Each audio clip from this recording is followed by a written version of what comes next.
is the plaintiff, Annette Holloway. She says she pawned several things at the defendant's pawn shop, and when she went to check on her stuff, the shop was gone. That's right, they got evicted. Once she found out their new location, she was told she forfeited her stuff because she failed to contact them by a certain date. Huh? Bottom line, an injustice was done to her, and she's suing for the $5,000 she's owed for her beloved missing items.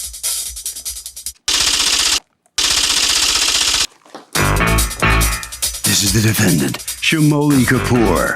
She says she sent the plaintiff a certified letter stating the address change, which was just down the street from the former location. The phone number remained the same, and she had her cell number as well.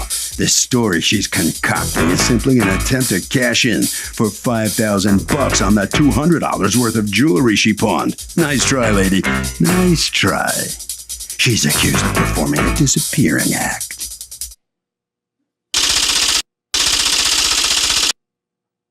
All parties, please raise your right hand. Be seated. Come to order, please. Litigants have been sworn, Your Honor. Thank you, Douglas. Annette Holloway? Yes. You are suing 24/7 Pawn Shop, represented here by Shamoli Kapoor? Yes, ma'am. Okay. For $5,000, the statutory max in your state, because they have apparently sold some items that you pawned for $250. Most of your lawsuit is pain and suffering. Okay, tell me what's going on. On, I think around November, let me make sure, get the date together. Didn't think I'd ask you that? Okay. Well, anyhow, on that certain day, it was on November the 12th. Of what year? 2011. Okay. I had a money problem, so I want to pawn a couple of stuff to get $200. I know what I pawned was more worth than $200, but I just needed $200 at that time. So I pawned three necklaces, 2 bangles, 3 bracelets, a ring, and a charm, and a cross charm. Have you ever pawned anything before? Yes, several It's times. usually the case that the loan is a lot less than whatever it is, Right. right? Because they're not in the business of making a bad deal. Right. If you But never show what I up pawned, again, I know this it's stuff more than has to worth be. $200. So anyhow, I pawned it on November the 12th. I had until March the 12th of 2012 to get it out. Okay, do you have the paperwork from the pawn? Yes. May I see it? Okay. Go on. So on about February 15, 2012, I called and spoken to this lady and told her I was coming in that Friday to pick up my pawn. That day I called, she sounded kind of agitated. So, I just said, listen, I want to pick up my pawn by Friday. Here's my ticket number, blah, blah. No problem.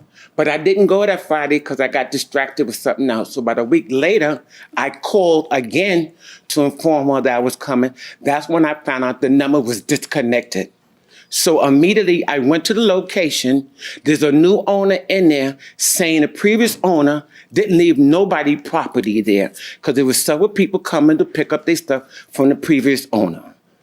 So that's the same day I went to the precinct. Did that, apparently you guys moved to another location down the block? Yes, sir. But Yes, ma'am. that new pawn shop owner who's there with his new pawn shop doesn't tell you they're down the block. He didn't know because I asked him. He said there He was knew. no. He just doesn't want you to have Well, business it somewhere else, could've- wants you to be mad at them and come to... Yeah, because I asked him, was there something personal going on with you and the other thing?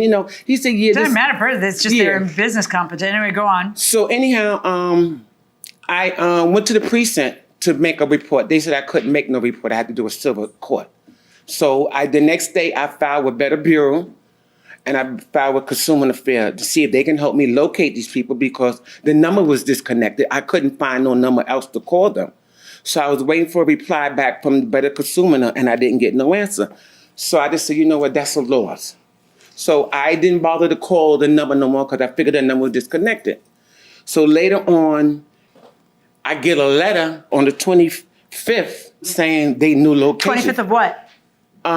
May May. 25th. All right, I and get a you're- certified letter. Okay, and your thing expired November, December, January, February, My March. thing expired March the 12th. Okay. I didn't get a letter from them until May. Until May, 2 months later. All right. 25th. And when did you guys move?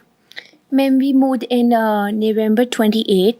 November 28th? Yes. Why did she not get a letter till May? Okay, I have personally given her a letter and I have exchanged her number. my cell phone with her. I did spoke to her. She said that if she wants to extend the pawn, I told her that you have to come over here. We told her the new location is right over there. Wait, you personally spoke with her and gave her the new location? Yes. No. When did you do that? Ma'am, I did it in that time only. When? In January or in the February. How did you do it? Okay, on the Was she- phone, and I gave her a. What did you do? What did you do? Call all of your clients? Yes, the numbers I have, I called. The addresses I have been personally myself. You've been personally what? Personally, I have served them the letter. Okay, but show me the letter so I can see what date the letter was sent to you. The plaintiff says the precious jewelry she pawned is now gone, and the defendant had no right to get rid of it. Let's listen. I want to reject her calling me. She never called me. Do you have phone records that you called her? Ma'am, the Verizon doesn't give us a phone record. Of course they do. I got They do. mine. You have to ask for Unlimited, them. I asked them for the unlimited call details. They don't give us. They don't show the No, phone numbers? they don't. She personally has. Do you have proof of when you sent her a certified letter? Yes, the certified letter I sent it in the May, and before May? Yes, and before that I have served the letter myself. I don't know what you're saying. Serve the letter Okay. myself. What In does the that mean? February, personally, I have gone to her place and To I her have, place. Yes. What's her place? It's the address is over there, ma'am. Are you Just saying the you letter. went to the home of each and every customer? And Yes, this is the- ma'am. Stop talking out loud while I'm Oh, working. sorry. Are you saying that you personally went to the Yes. home of each and every Yes, ma'am. customer? Yes, ma'am. Really? Yes, Personally went to the home of each and every customer yes, ma'am. to tell them that you were moving? Yes, ma'am. Personally? Yes. Not you sent it through the mail, but personally? Ma'am, personally, I have gone. We are on the same street, same address, and not the same address, same street. No, I don't want to care about where you moved to. I want to talk more about what you're saying about notice to your customers. Ma'am, You're I have saying that you notified personally her went to the home of each and every customer. Yes, ma'am. I have. I find that hard to believe. Okay, ma'am, it's not about the dispute is not about that we were there or not. We have sent out the certified letter. Okay, The show me proof that you dispute- sent certified letter and of when that was. Because when I see a certified, if you personally went to everybody's home, you don't need to send a certified letter. Ma'am, Do you hear me? I want you to hear me though. If you personally went to everybody's home, that doesn't sound like the kind of person who, a business person sends certified letters. And then if the issue ever comes up, they show the proof of certification. You did that, but you did that in May. And the timing of this is important because that's what gives her a right to lay Ma'am, claim on. I'm sorry, I'm in the middle of a sentence. To lay claim on you or not. So the timing is important. Now, if you're not sending certified letters till May, when you moved in November, that's really weird. If you really moved in November, why do you not send certified letters out until May? Ma'am, everybody's pawn expires on different dates and I different know, months. but if you move in November, I expect you to be certified letters in November. Moreover, the numbers were working. The store numbers were working. I don't think you moved in November because nobody's pawn is going to be longer at the outset. And you have a right to start selling stuff 4 months later. So that means that the average life of the pawn is going to be 4 months. So if you send a certified letter in May, then you moved in February, not in November. So I'm trying to figure out what it is that you're saying because it can't be the way you're saying it. Why do you wait until May to send certified letters if you moved Ma'am, 6 she months told early? that she wants to extend the pawn. Are you hearing my question? Because the more you evade my question, the less I I'm believe so you. sorry. Welcome back to the People's Court. Harvey Levin here. Do you believe this woman went to every single home, every single customer, and said, "Oh, I'm moving"? No, she didn't. I mean, is it possible that she did this? If she was under oath, I think so. Have you ever heard of anybody lying under oath? Yes, I have. O.J. Simpson said he didn't kill those people, remember? Under oath. Okay. Okay. What do you think? Yes, I. No, he was not found. He was found liable in the civil trial. Ha! That's different though. But he was still lied on the stand. Civil trial, you don't have to prove a negative. Welcome to the People's Court, where we talk about the O.J. Simpson trial going inside the courtroom. Why are you sending certified letters for the first time in May as opposed to November if you moved in November? Ma'am, we moved in the November. It was the same, on the same street. And her pawn... You don't went- have an answer for my question. That would be the answer to the question, where did you move? Which is not what I asked. I said, why do you send the certified letter 6 months after your move? Because we have everybody's to- pawn expires at a different time. And if my pawn expires in December, how am I going to find you if you don't tell me where you are until May? Ma'am, I'm not sending all the letters in the May. It has been sent one by one after that only at the Okay, certain then time. why are you sending, if that's how you're doing it, then you're not visiting every client at their home. And if that's how you're doing it, why are you waiting? If hers expired in February, why are you waiting till May to send hers? Her pawn was expiring in the March, and we were supposed to wait for more time, like a month, but she never came to pick up the So pawn. you're going to tell her after her time to come is over Ma'am, that's where why you we are? were waiting. Ma'am, You're that's going to why- tell her after the time's over where you are. Ma'am, she called me personally. I gave her all the information.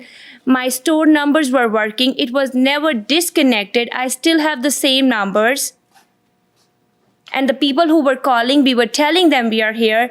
We were giving them the pawns. I have been waiting for her for a long time to pick up the pawn. Where's the stuff now? It has been melted, ma'am. Of course it has. And the letter that is mailed to her, post-dated on May 14, is to remind her that 2 months earlier, this is to remind you that your pawn ticket expires on March 12th. That's what this letter says. That's helpful. And you have 30 days from the date of this letter to redeem your pledge, but you don't mail it out until May.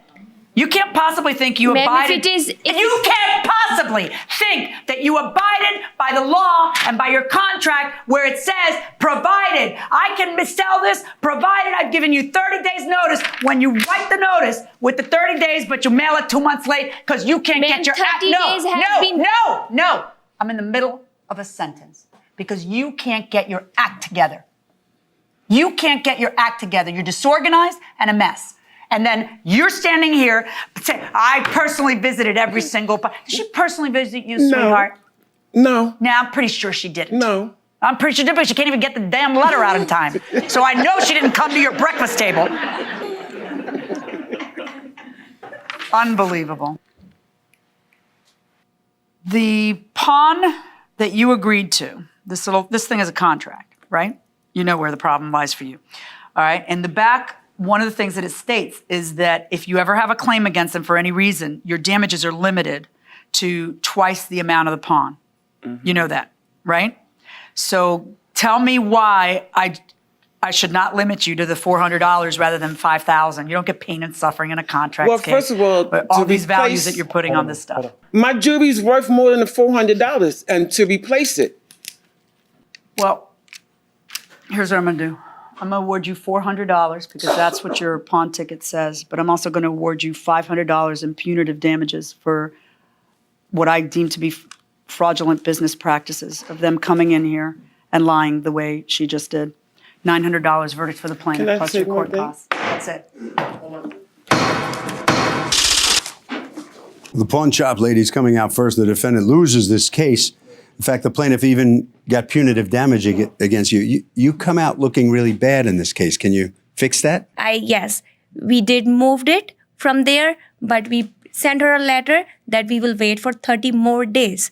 We would have charged her for 7 or 8 months.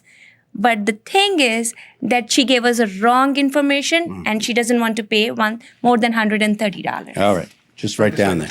Write down. Thank you. All right. So what about that? She lies. She lies. She lies. I think I should have got more for my jewelry. One bracelet was $800. You pawned it for $200. You know that the pawn ticket says you can only recover double damages. That's $400. The judge put an extra $500 on top of that. Could have got more for pain and suffering. Oh, Harvey?